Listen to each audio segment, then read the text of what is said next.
everybody and welcome back to my F1 23 My Team Career Mode campaign. We are now at F1's Jewel in the Crown. This is the Monaco Grand Prix and we had a good result here in Season 1. We're off the back of a couple of strong races as well, so we've got some momentum going. Let's keep that going. First off is qualifying, and qualifying is key in Monaco because a good grid position can set you up very nicely for the race, with overtaking being exceptionally difficult round here. It is doable, but you really have to pick your places, and so far this lap felt pretty decent, I'm not going to lie. Every apex just felt like I was clipping it, although a little bit sideways there and a little bit too tight there. I wasn't too happy with that, but as we come to the end of the lap, again it feels decent, the car feels good, and I'm knuckling down hoping for a good position. What's it gonna be? You know what, I should go again because I don't think that's particularly strong, particularly competitive. So we do go again, and actually we go about half a second up on what we previously did, and this lap felt really good. So I thought, you know what, that should be that. But actually look at the margins that we're out by. That is gutting, and it's the Monaco Grand Prix. We are out by fractions, and that made the difference between 12th to 17th. And we have it all to do on a circuit not known for overtaking. Home to the world-famous Monte Carlo Casino that first opened in 1863. And of course a certain road race first held in 1929. There's no greater an occasion, no more valuable a win than the Monaco Grand Prix. We're on the French Riviera once more this weekend at the 2-mile-long Circuit de Monaco. The cars will climb around 40 metres up the hill, past the casino, and then descend towards the harbour through Sector 2. It's a very short run from pole position to the first of 19 corners, and don't expect to see much overtaking here today. Off the back of a fantastic qualifying session, it's time to see how our starting grid looks like for today's race. What a qualifying yesterday for George Russell. He'll start today's race from pole position, and Fernando Alonso completes the front row.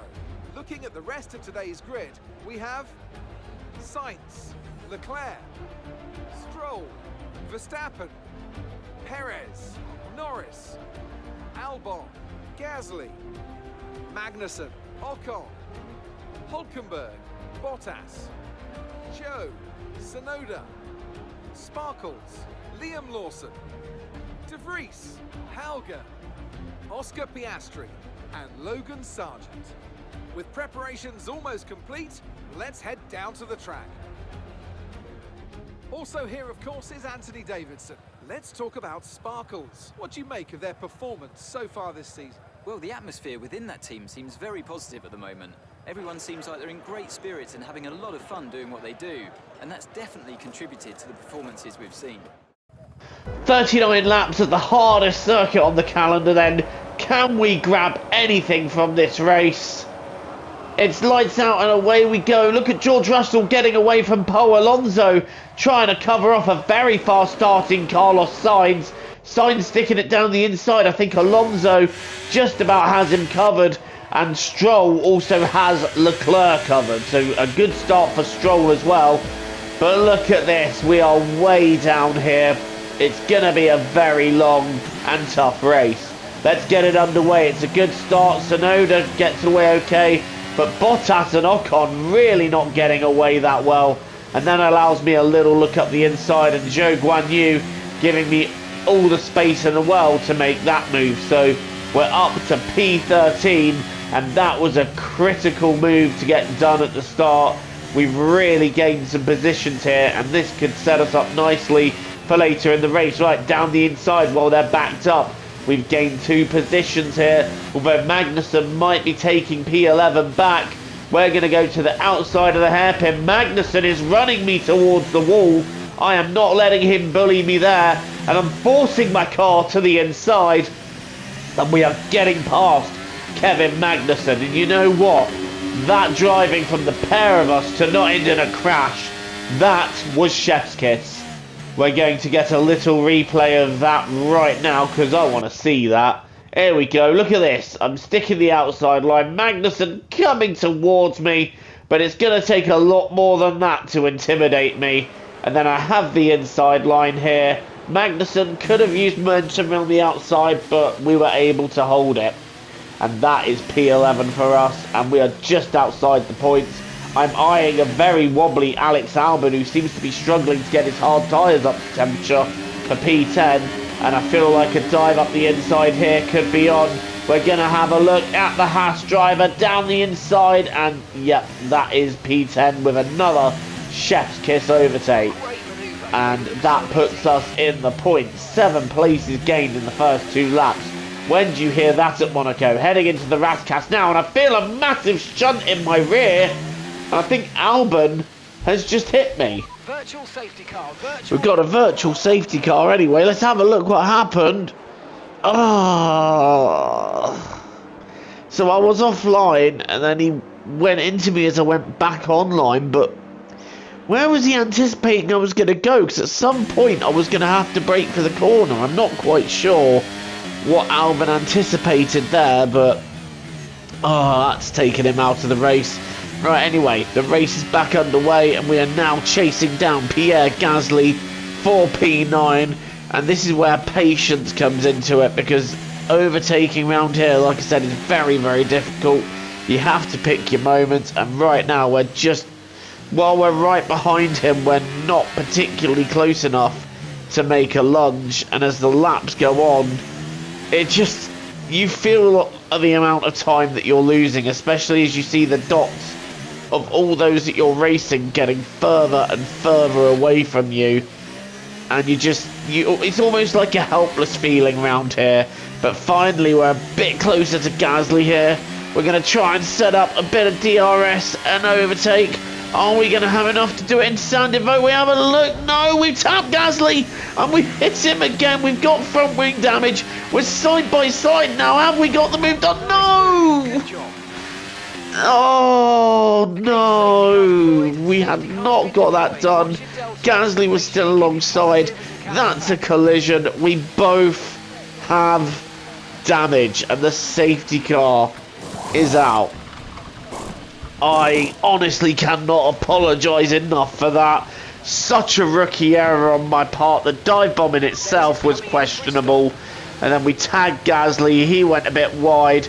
We got alongside. I thought I'd got it done, but I really hadn't. And that, I mean, I'm lucky that wasn't nastier, I'll be honest. But we're back underway again. I've just got Zhou Guanyu right in front of me, as we're going to have a look up the inside. And Zhou, well, he just shuts the door in my face there. He is not interested in giving way to me at all. And we are really going to have to rethink and knuckle down, get my head down, and get back on with this race. First off is Zhou Guanyu. What are we going to do about him? Is there going to be a way through? We might just have to bide my time on this one. Oh, look, we got an opening here into the hairpin. Again, Zhou covers me. There's a little bit of contact there. He's going to go in tight, and that's going to allow us to look up the inside here. A little bit of a wheel bang, but we've got through back into P12. Yeah, we got a warning for a collision there. Fair enough, fair enough. Gasly is also pitted, no idea why.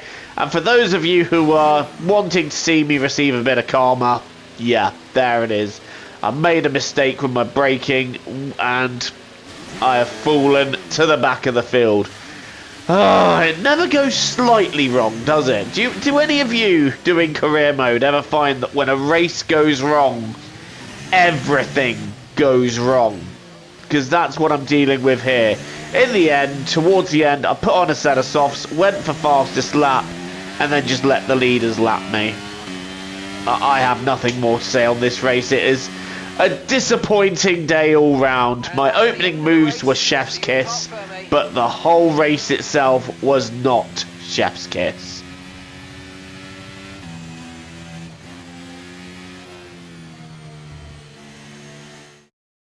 They've done it then. They've won here in Monaco with an emphatic performance and a victory they can be proud of for many years to come.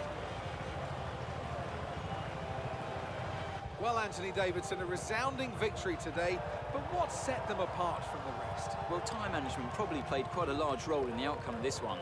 As ever, it's not just about speed, it's all about maintaining that speed consistently over a stint, over a race distance. So being able to keep up the lap times while still being smooth on the controls and gentle on the tyres, that's really where the race was won today. So after a magnificent race, we can now see the drivers making their way to the podium. Once again, it's the Silver Arrows who take the top spot, a well-earned victory for Mercedes.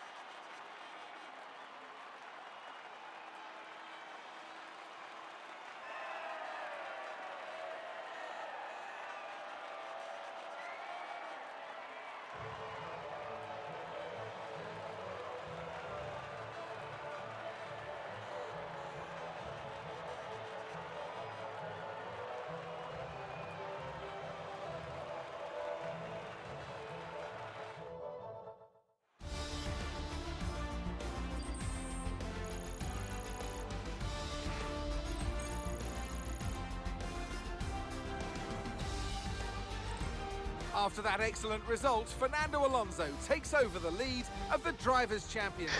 George Russell takes the win of the Monaco Grand Prix. He led from the start. Nobody was touching him.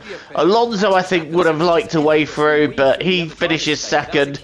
And then it's Sainz, Stroll, Verstappen, Leclerc, Norris, Perez, Magnussen and Hulkenberg rounding out the top 10. And I think that's going to allow Fernando Alonso to retake the lead of the championship. It does. A shocker from Perez puts Alonso back in the lead of the championship.